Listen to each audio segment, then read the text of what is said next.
नमस्कार, मी प्रमोद सस्ते. आपण पाहताय प्रगती चळवळ. महाराष्ट्रात एक राष्ट्रीय मुद्दा सध्या गाजत आहे.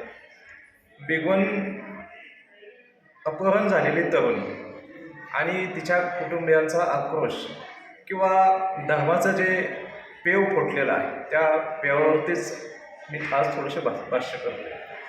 माहुरगड या ठिकाणी माझ्या पाठीमागे आपण परशुराम भगवान यांची मूर्ती बघताय.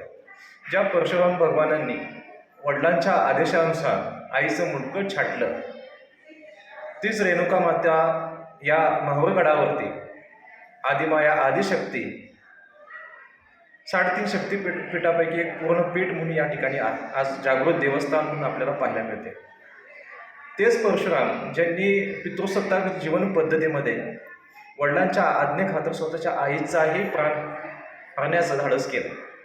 आज हा संदर्भ देण्याचं कारण असं की आज ज्या मुलीला वडील नाही आहेत त्या मुलीला टार्गेट केलं जात आहे असा आरोप निश्चितपणे पितृसत्ताक जीवन पद्धती नसल्यानंतर त्या मुलीचं जे पालन पोषण संगोपन आहे ते कुणी केलं आणि त्या मुलीवरती संस्कार किंवा जे तिला स्वातंत्र्य मिळालं आणि त्याचा स्वैराचार तिनं करून आईवडिलांच्या मामांच्या सगळ्या कुटुंबियांच्या विरोधात जाऊन तिनं एक परधर्मीय तरुणाशी पळून जाऊन अगदी शपथपत्र दिलेलं आहे, व्हिडिओ आहेत, ह्या सगळ्या गोष्टी जर आपण बारकाईनं तपासल्या तर हा वाद त्याचा कौटुंबिक जीवनातला आहे आणि या कौटुंबिक जीवनामध्ये कायदेशीर ते संज्ञान आहे. परंतु धार्मिकदृष्ट्या जर बघायला गेलं तर ती परिपक्व नाही. आज पुरुष प्रधान संस्कृतीला झुगारून ती एका पुरुषाच्याच म्हणजे ज्या कुटुंबामध्ये पुरुष प्रधान संस्कृती आहे त्याच पुरुष प्रधान संस्कृतीत कुटुंबात ती नांदायला गेलेली आहे.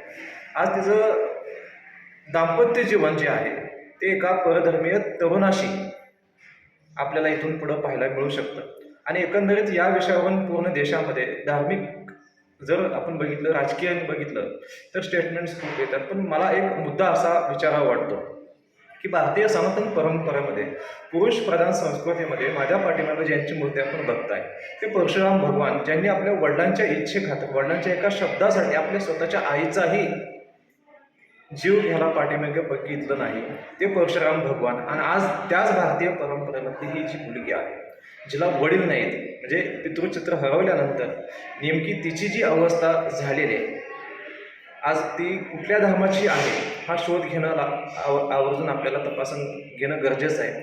दुसरी गोष्ट, पूर्ण नॅशनल इश्यू बनली ती स्वतः बनलेली आहे. एक मुलगी असून सुद्धा, एक हिंदू कुटुंबात जन्माला येऊन सुद्धा तिने परधर्मीयच का स्वीकारला, तिच्या धर्मातला कोणी नव्हता का?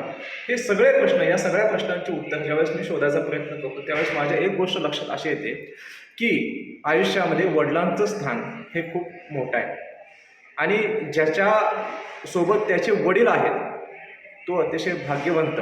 कारण जोपर्यंत वडील एखाद्या व्यक्तीसोबत असतात तोपर्यंत तो आपले निर्णय सक्षमपणे कसे घेता येतील याचा आदर्श मूर्तिमंत उदाहरण म्हणजे परशुराम भगवान, जे माझ्या पाठीमागं आपल्याला मूर्ती स्वरूपात दिसतात.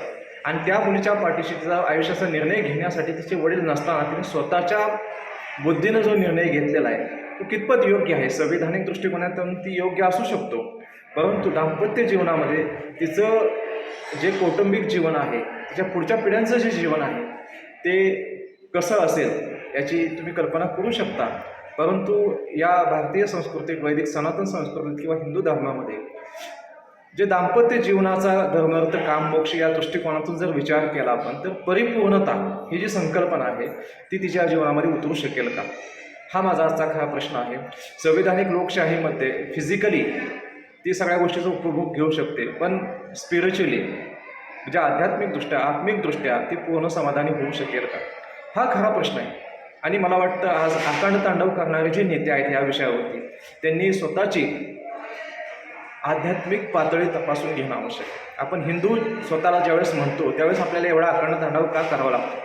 ती हिंदूच मुलगी असून, ती तुमच्याच कुटुंबातली असून ती जर परधर्मीयाशी लग्न करत प्रेमसंबंध प्रस्थापित करून त्यांच्याकडे ती त्यांच्या बाजूने स्टेटमेंट देत असेल तर आपण चुकतोय कुठे, हा माझा आजचा प्रश्न आहे. एक हिंदू धर्मीय म्हणून मला वाटतं परशुरामांच्या या मंदिरामध्ये हा प्रश्न मी पूर्ण समाज व्यवस्थेला, हिंदू समाज व्यवस्थेला नव्हेच पूर्ण भारतीय समाज व्यवस्थेला विचारतो की नेमकं आपण मुलींचं संगोपन किंवा समाज म्हणून आपण मुलींचं आणि मुलांच्यामध्ये नेमकं कुठे कमी पडतोय.